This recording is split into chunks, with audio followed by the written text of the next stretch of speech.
The phone rang at 1:47 in the morning, and I almost didn't answer it. Unknown number, no name, no context. The kind of call you let go to voicemail when you're a grown man who values sleep more than mystery. I had work in 6 hours. I had a mortgage payment due and a presentation to finish. I had every reason in the world to let it ring out. I answered anyway. Hello? For 3 full seconds, nobody said anything. Just breathing, uneven and wet. The kind that comes right after someone's been crying hard enough to lose control of it. My stomach dropped before my brain caught up, because some part of me already knew that sound. I'd heard it before, years ago, through a bathroom door I wasn't supposed to be listening at. Ethan? One word, and my whole chest went cold. Sophie? My name is Ethan Cole. I'm 33 years old. I design commercial buildings for a firm in Denver. And 2 years ago, Sophie Bennett walked out of my apartment with 2 suitcases and a version of goodbye. So calm it took me a month to understand how much it had actually destroyed me. We hadn't spoken since. Not one text, not one accidental like on a photo, nothing. Clean breaks are supposed to stay clean. That's the whole point of them. So when her voice came through a phone number I didn't recognize, cracked down the middle like something had physically broken inside her, every rule I'd built around staying over her went straight out the window. I'm sorry, she said. I'm so sorry. I shouldn't have. I didn't know who else to. Sophie, where are you? Silence again. Then a sound that gutted me more than anything she could have said. A sob she was trying to swallow and failing. I don't know, she whispered. I don't know where I am. I was already out of bed, already reaching for jeans in the dark. Okay, I said, keeping my voice as level as I could manage while my hands weren't cooperating with my belt buckle. Okay, that's fine. We're going to figure that out. Can you look around? Tell me what you see. There's a gas station, she said. A Conoco, I think. There's a laundromat next to it, closed. I walked here from. She stopped herself.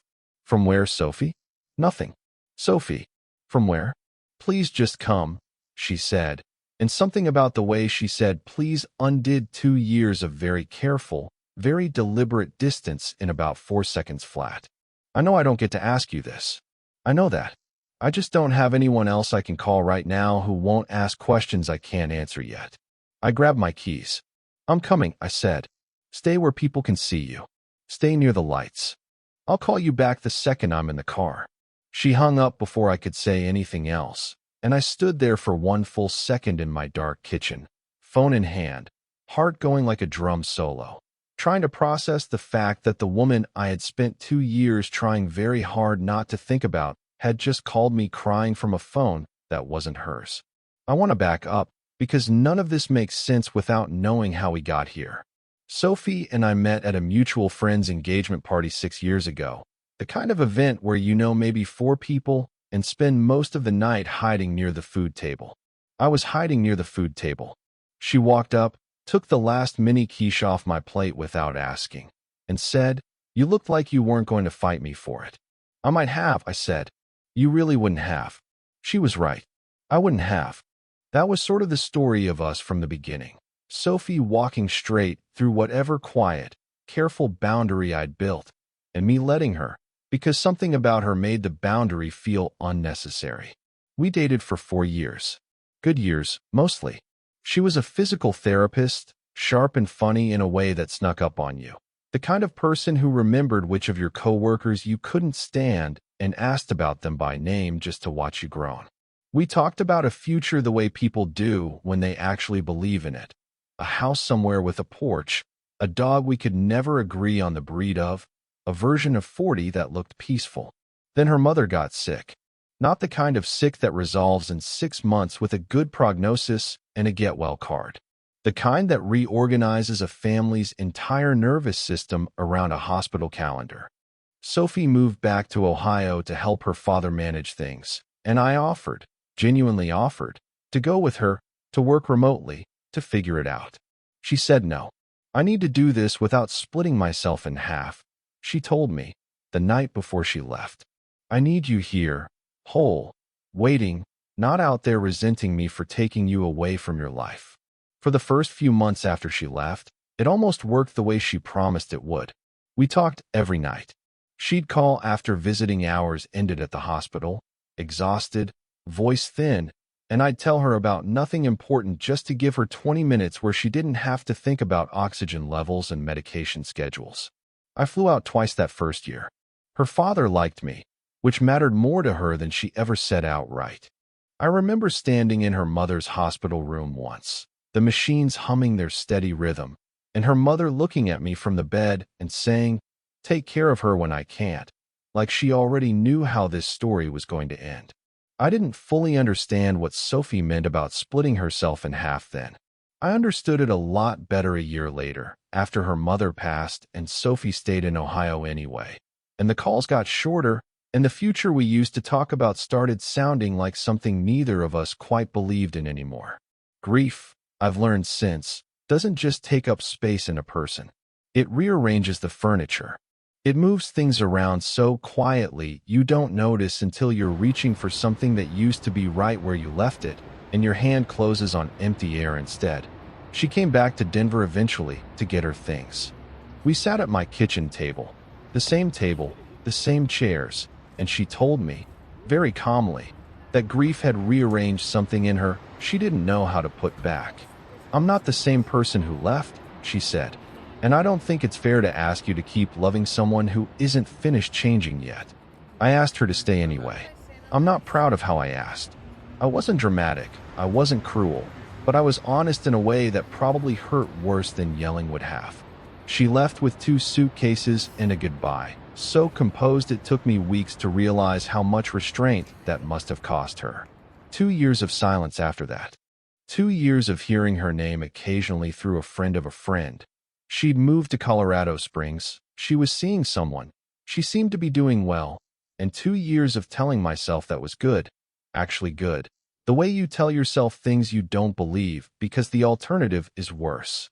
And then, at 1:47 in the morning, she called me crying from a number I didn't recognize, and every single one of those 2 years collapsed like they'd never happened at all. I drove the 80 minutes to Colorado Springs faster than I should have. I called her back once I was on the highway, and she picked up on the first ring, which told me more than anything she said. Sophie never picked up on the first ring. She liked to make you wait exactly long enough to feel it. "I'm here," she said. "I'm at the gas station. There's a guy inside who keeps looking at me like he's deciding whether to call someone. Don't let him call anyone. Just stay visible. Stay somewhere with cameras. I'm maybe 50 minutes out." "Ethan." Her voice wavered. "Thank you. Don't thank me yet. Just stay put." I didn't ask what happened. I wanted to. God, I wanted to. But something told me this wasn't a phone conversation, that whatever had put her on a gas station curb at 2 in the morning needed a face in front of her, not a voice through a speaker. So I drove, and I let the silence between us on the call stretch out, and every few minutes I said her name just to hear her say mine back, just to make sure she was still there. When I pulled into the Conoco, the sky was that flat pre-dawn gray that makes everything look slightly unreal. She was sitting on the curb outside the entrance, knees pulled up to her chest, wearing a thin cardigan that wasn't built for the cold. Her hair had come loose from whatever it had been tied back in. One of her feet was bare. The other had a shoe on it that didn't match anything else she was wearing, like she'd grabbed it in the dark without looking. She looked up when my headlights hit her, and I watched her face do something I'd never seen it do before. Crumple, completely, the composure she always wore like armor just falling away in real time. I parked crooked. I didn't care. I was out of the car and across the lot before I'd fully registered moving. "Hey," I said, crouching in front of her. "Hey, I'm here." She looked at me like she couldn't quite believe I was real, and then she was crying again, harder this time. The kind of crying that comes out of a body that's been holding itself together by sheer will for far too long. I didn't know who else to call. She set into my shoulder, because I'd pulled her into a hug without thinking twice about whether I had the right to. "I know I don't have the right to call you. I know that. I just—" "Stop," I said quietly. "You don't have to explain the phone call. Explain the rest of it. What happened, Sophie? Where's your shoe?" She let out a laugh that had no humor in it at all. "I don't even remember. I think I lost it running." "Running from what?" She pulled back and looked at me, and in the gray light before sunrise, I saw a bruise starting to bloom along her jaw, small, still yellow-green at the edges, the kind that's a few days old layered under something newer. My whole body went very still. "Sophie, it's not what you think," she said quickly. "Not tonight. Not tonight," he didn't. "I just ran before it could get there." "Before what could get there?" She looked down at her one bare foot on the cold concrete. "His name is Marcus," she said. "I've been seeing him for about a year. He was charming at first. Attentive. He remembered everything, showed up everywhere, made me feel like the only thing in any room he walked into. My friends thought I'd hit the jackpot. I said nothing. I'd learned a long time ago that when someone starts a story like this, the worst thing you can do is interrupt it with your own reaction. It got smaller," she continued. "Slowly. First it was just opinions about my friends. Then it was checking my phone, calling it curiosity. Then it was me not seeing people unless he approved of them first. Then it was him deciding my job was taking too much of my energy that should belong to him." She wiped her face with the back of her hand. "Tonight he found a message on my phone from an old coworker. Nothing. It was nothing. Ethan, we were talking about a mutual patient's discharge paperwork. He didn't see it that way." My jaw tightened so hard it ached. "Did he hit you tonight?" He grabbed my arm. Hard enough that I knew where this was going if I stayed in that apartment one more minute. So I left. I didn't grab shoes that matched. I didn't grab my wallet. I just left, and I walked until my legs stopped shaking. And then I called you because you were the only number I still knew by heart. Everyone else is in my phone. My phone's still at his place." I looked at the bruise on her jaw one more time, and something in me that had spent 2 years being careful, being distant, being sensible, just quietly stopped caring about any of that. "Okay," I said. "You're not going back there tonight. I have to get my things eventually. Not tonight. Tonight you're coming to my place, or a hotel, whichever makes you feel safer, and tomorrow we figure out the rest of it with people who actually know how to do this the right way." "Does he know where you are right now?" "No, I don't think so." "Good. Let's keep it that way." She looked at me for a long moment, something moving behind her eyes that I couldn't fully read. Relief, maybe, or disbelief, or some complicated mixture of both. "You don't have to do this," she said. "You don't owe me anything. I left you, Ethan. I left you, and I never even really explained it right. And now I'm calling you at 2 in the morning like none of that happened." "I know exactly what you did," I said. "I'm choosing to help you anyway. Those are two different things." Something in her face broke open again, quieter this time, and she nodded, and I helped her up off the curb, and I gave her my jacket because her cardigan wasn't doing anything against the cold, and I walked her to my car like she was something breakable, because right then, she was. I drove her back to Denver instead of finding a hotel in the Springs, because I wanted distance between her and Marcus that wasn't measured in minutes. She fell asleep somewhere around Castle Rock, head against the window, and I spent the rest of the drive doing the thing I do worst, which is sitting with silence and not knowing what to do with everything inside it. She woke up as we pulled into my building's parking lot. "This is your place," she said, not quite a question. "Still is. I never got around to moving, apparently." She almost smiled. Almost. I gave her the bedroom and took the couch, and she protested exactly twice before exhaustion won out over politeness. In the morning, I made coffee the way she used to take it. Too much cream, 1 sugar, the kind of thing you don't forget even when you've spent 2 years trying to. She came out in one of my old t-shirts, hair a mess, bruise more visible in daylight than it had been at the gas station, and she stopped in the kitchen doorway like she'd forgotten, for a second, whose apartment this was. "You still keep the mugs on the left?" she said quietly. "Some things don't move much." She took the coffee I handed her and sat at the same kitchen table where, 2 years ago, she'd told me grief had rearranged something in her she didn't know how to put back. I wondered if she was thinking about that too. I didn't ask. "I called a friend this morning," I told her. "Her name's Priya. She does intake for a domestic violence advocacy center downtown." I didn't give her details, just asked what the process looks like if someone needs to leave a situation safely and get a protective order started. Sophie's hands tightened around the mug. You didn't have to do that. I know. I did it anyway. Why? I looked at her, really looked at her, bruised and bare feet and borrowed shirt, and all the 2 years of silence sitting between us like a room nobody had turned the lights on in yet. Because you called me, I said.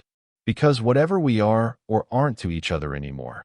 You called me at 2 in the morning because some part of you still trusted me to show up. I'm not going to make you regret that.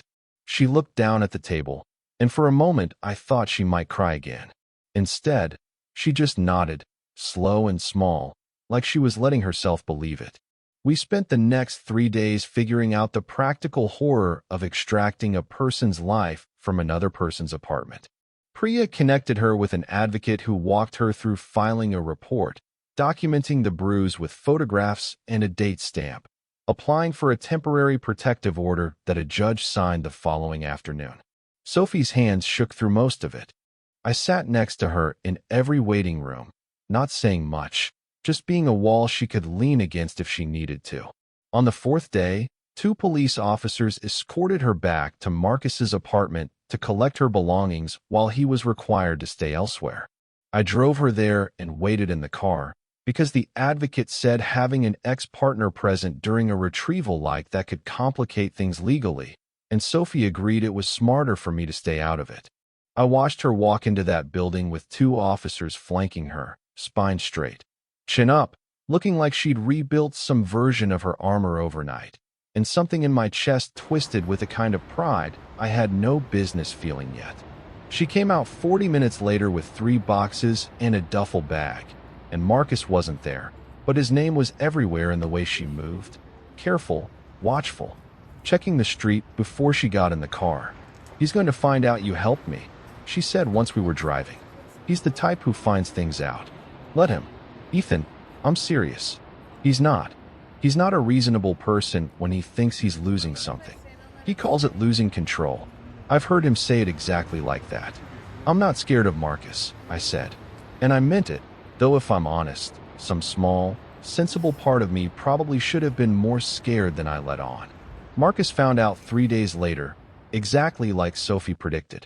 I was at my own apartment, unloading groceries, when my phone rang from a number I didn't recognize, a strange echo of how this whole thing started. I almost didn't answer. I answered anyway, because apparently that had become a pattern of mine lately. Is this Ethan Cole? The voice was smooth, controlled, the kind of voice that's used to being obeyed without ever having to raise itself.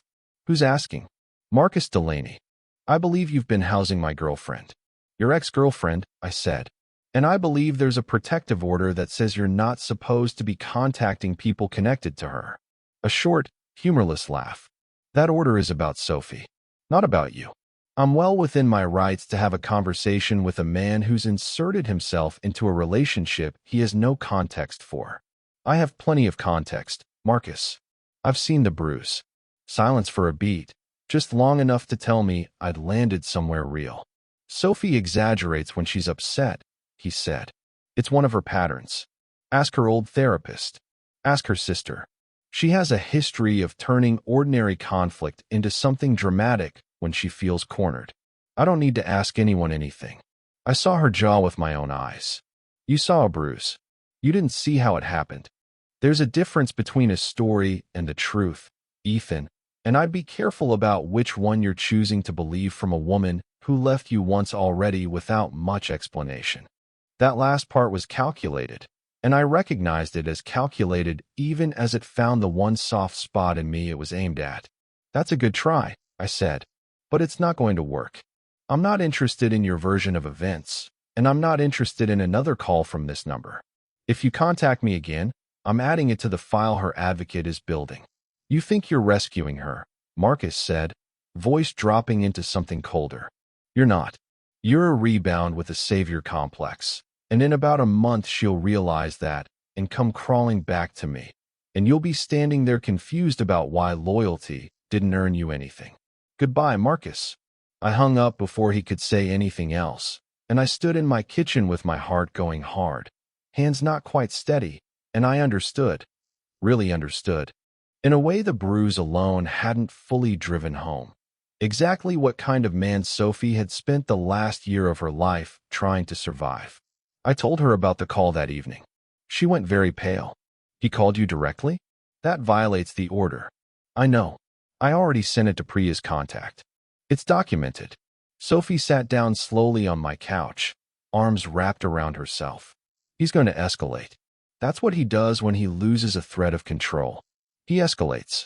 Then we document every escalation, and we let the process do what it's built to do. You make it sound simple. It's not simple. It's just necessary. She looked at me for a long moment, something raw and unguarded moving across her face. Why are you doing all this, Ethan? I need you to actually answer me this time, not just deflect with something noble. I sat down across from her, close enough that our knees almost touched. Because 2 years ago you told me you weren't the same person who left, and you needed time to figure out who you were becoming, I said. And I spent a long time being angry about that, if I'm honest with you. But sitting in that gas station parking lot watching you fall apart on a curb, all that anger just evaporated. It didn't matter anymore. What mattered was you were in trouble, and I still cared enough for it to override 2 years of trying not to. Her eyes filled, and this time she let the tears fall without trying to hide them. I thought about you more than I ever admitted, she said quietly. Even with Marcus. Especially with Marcus. Honestly, because being with him made me remember what it felt like to be with someone who didn't make me feel small for having my own opinions. I used to lie awake wondering if I'd made the biggest mistake of my life leaving Denver. You needed to go, I said. I believe that. Grief does things to people that don't leave room for anyone else's timeline, not even someone who loves them. You still loved me, even when I left. I never really stopped. I just got very good at not saying it out loud. She reached over and took my hand, and I let her, and for a while neither of us said anything else, because some conversations don't need more words layered on top of the ones that already landed. Marcus didn't disappear quietly. 2 weeks later, Sophie's sister called her in tears, saying Marcus had shown up at her workplace claiming he was worried about Sophie's mental state, telling her coworker Sophie had a history of instability and had run off with an old boyfriend in some kind of manic episode. It was a smaller, meaner echo of the exact kind of thing I'd seen villains do in every story like this, trying to win by rewriting the narrative before anyone could check the facts. Sophie's advocate flagged it immediately as a pattern consistent with coercive control and added it to the protective order petition. A hearing was set for the following month. Sophie was terrified of it in the specific, exhausting way people are terrified of things they know they have to do anyway. I went with her. The courtroom was smaller than I expected, more office than movie set, fluorescent lights and beige walls, and a judge who looked like she'd heard every excuse a person could invent long before either Sophie or Marcus walked in that morning. Marcus wore a gray suit that probably cost more than my car payment, and he sat with the kind of composed, faintly wounded expression I imagined he'd practiced in a mirror. When Sophie's advocate presented the photographs of the bruise, the documented call to me, the workplace incident with her sister, Marcus's attorney tried, predictably, to frame all of it as an overreaction from a woman processing a difficult breakup. Then it was Sophie's turn to speak. I watched her stand up, hands trembling slightly at her sides, and begin to talk. Not loudly, not dramatically, just steady and clear in a way that made the whole room go quiet. I spent a year believing that love meant making myself smaller so someone else could feel bigger, she said. I told myself the checking, the isolating, the way he'd rewrite my own memories back to me until I doubted what actually happened. I told myself that was just how relationships worked when someone cared this much. It took a bruise on my jaw and running out of my own apartment with one shoe on for me to understand that wasn't love. That was control wearing love's clothes. Marcus's jaw tightened, but he said nothing. I'm not asking this court to punish him for who he is, Sophie continued. I'm asking for the space to make sure he can't keep deciding who I'm allowed to be. The judge granted the extended protective order that afternoon. Marcus's face, when the ruling came down, cracked for just a second into something ugly and unguarded before he smoothed it back into composure. And I understood in that moment exactly how much of his charm had always been a performance for whichever audience mattered most. Outside the courthouse, Sophie stood on the steps in the cold sunlight, exhaling like she'd been holding her breath for a year. "It's done," she said. "The legal part, anyway." "The legal part," I agreed. "The rest of it takes longer." "How long did the rest of it take for you?" she asked. After I left, I thought about that honestly before answering, because she deserved honesty more than comfort. "Longer than I wanted it to," I said. "I'm not going to pretend 2 years erased anything clean. But somewhere in the last month, watching you fight for yourself instead of shrinking for someone else, I think I found the part of me that never actually finished loving you. It just went quiet for a while." She looked at me, eyes bright, cold wind moving her hair across her face. "I don't want you to feel obligated to want this because you rescued me from something terrible. That's not fair to you." "I don't feel obligated," I said. "I feel certain." "Those are different things too." Something in her face opened all the way then, unguarded in a way I hadn't seen since long before Ohio, long before her mother got sick, long before either of us learned how heavy grief and control could each be in their own separate ways. "Then take me somewhere that isn't a courthouse," she said, almost smiling. "I think I've had enough fluorescent lighting for one lifetime." We went to a diner 2 blocks away, the kind with sticky menus and coffee that tasted like it had been sitting on the burner since sunrise, and we sat in a booth by the window and talked for 2 hours about nothing important and everything important at the same time. Her physical therapy patients, my last 3 projects at the firm, the dog we'd never agreed on the breed of, still somehow a joke between us after 2 years apart. Like some conversations just picked back up exactly where they left. "Off. Golden Retriever," she said. "I've decided. Final answer, no more debate. You always said Goldens were too much maintenance for how busy we both are." "I've had a lot of time to reconsider my priorities lately," she said, and there was a weight underneath the joke that both of us heard clearly. We didn't rush anything after that. I want to be honest about that part, because I think it matters. We didn't fall back into each other overnight just because a crisis had thrown us back into the same room. We took it slow, deliberately slow, the way you handle something you already broke once and don't intend to break again. Coffee first, then dinner, then a Sunday spent putting together furniture for the new apartment she found. Her own place this time. Close enough to mine that the distance stopped mattering, far enough that neither of us could pretend we were rushing back into old habits without meaning to.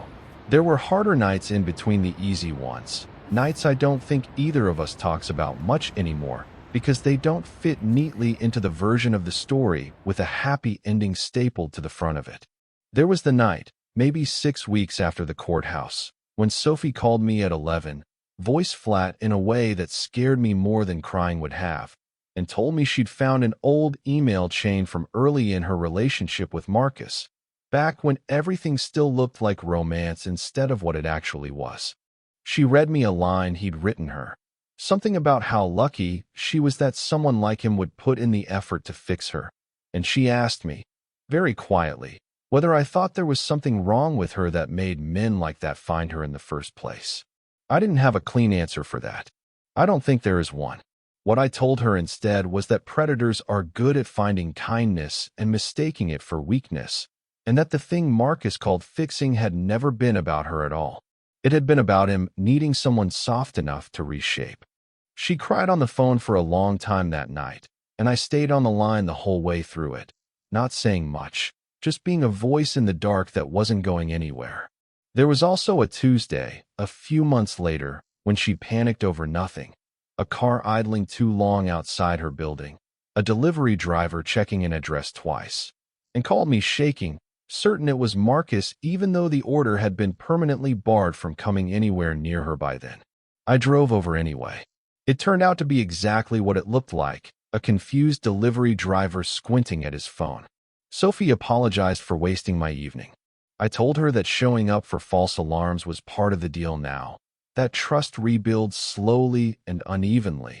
And some weeks it looks like flowers, and some weeks it looks like me sitting in a parked car with her at 9 at night until her hands stop shaking. Slowly, though, The false alarms got further apart. The nights got easier. She started sleeping with her phone in another room again, instead of gripped in her hand under the pillow. She went back to therapy, real therapy this time, with someone who specialized in coercive control, and some Sundays she'd come out of a session lighter than she'd gone in, and other Sundays she'd come out quiet and need an hour before she could talk about anything at all. I learned the difference between the two kinds of quiet pretty quickly, and I learned which one needed space and which one needed company. Marcus tried one more time, about 2 months later, showing up outside her new building with flowers and an apology that sounded rehearsed even through the video Sophie's doorbell camera caught. She called the police the moment she saw him on the feed, calm and clear, no hesitation, no doubt in her voice about what needed to happen. He was arrested for violating the protective order and, as far as either of us ever heard again, that was the last time his name meant anything in either of our lives. 6 months after the gas station, Sophie's sister hosted a small dinner, the kind of gathering that used to make Sophie anxious because Marcus always found something to criticize about it afterward in the car ride home. This time, she laughed through the whole evening, easy and unguarded, and I watched her from across the table and thought about how strange it was that the version of her I fell in love with years ago hadn't disappeared during the hard years. It had just been buried under someone else's control, waiting for room to breathe again. "You're staring," she said later, driving home, her hand resting loosely over mine on the console. "I'm allowed to stare. You're the one who insisted on the golden retriever conversation resurfacing at dinner in front of your entire family. They needed to know our priorities." "Our priorities." She glanced at me, something soft and certain in her expression. "Our priorities, Ethan. I think that's what this is now, right? Not just two people who used to be something, circling back around because a crisis threw us together." "I think it's exactly what this is," I said. "I think it's been what this is since the moment you called me from a number I didn't recognize." "That's a strange thing to be grateful for," she said. "A phone call that scared me half to death." "It's not the call I'm grateful for," I told her. "It's what you did after it. You didn't just survive that night. You rebuilt something real out of it. I just got lucky enough to be standing there when you did." A year after the gas station, we moved in together, this time for good, this time without a family crisis or a courthouse forcing the timeline. We got the golden retriever. She named him Biscuit, which I still maintain is not a serious dog name, and she still maintains I have no say in the matter since I lost the naming debate fair and square years ago. 18 months after that, I proposed in the kitchen of our apartment. No big production, no crowd, just the two of us and a dog who did not understand the significance of the moment and tried to eat the ring box. I told her I didn't want to be remembered as the man who rescued her from a bad relationship.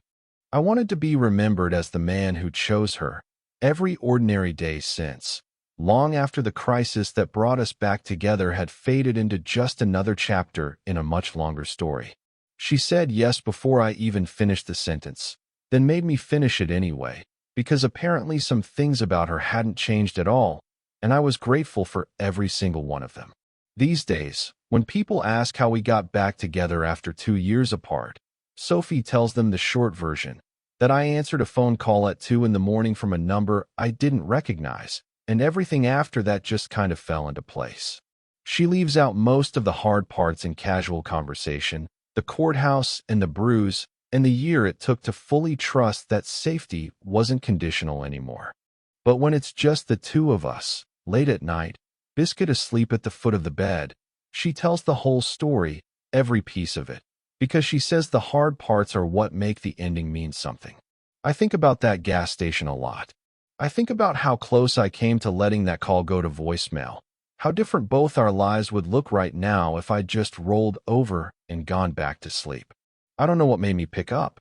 Instinct, maybe, or 2 years of a feeling I never fully let go of, sitting quietly under the surface, waiting for a reason to matter again. I think, too, about how easy it would have been to answer that call and still keep her at arm's length once the crisis passed, to be the good guy who helped, then quietly return to my own life once the danger was gone, telling myself I'd done enough. Some people would have.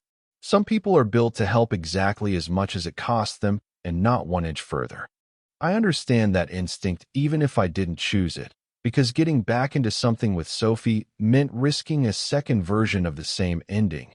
And there were nights early on where that fear sat heavy enough in my chest that I almost talked myself into staying safely on the sidelines of her recovery instead of stepping all the way back into her life. What changed my mind wasn't a single dramatic moment. It was smaller than that. It was watching her, week after week, choose herself over and over in ways that had nothing to do with me. Filing the paperwork even when it terrified her, standing up in that courtroom with her voice shaking but steady, telling her sister the whole truth instead of the softened version, going back to therapy even on the weeks it hurt more than it helped. I realized somewhere in the middle of all that watching that I wasn't falling for a woman who needed rescuing. I was falling, all over again, for a woman who had already rescued herself and simply let me stand close enough to witness it. That's the part one wish I could tell every version of myself who almost let that phone ring out. It was never really about the gas station or the bruise or even Marcus in the end. It was about two people who had lost each other once for a reason that made sense at the time, finding out neither of them had actually stopped waiting. So here's what I want to ask you. If your ex called you from a number you didn't recognize in the middle of the night, crying, scared, needing help, would you answer? And have you ever had one moment, one phone call, one unexpected knock at your door, completely rewrite the direction your whole life was heading? Tell me your story in the comments. If you like this one, leave a like, subscribe, and I'll see you in the next video.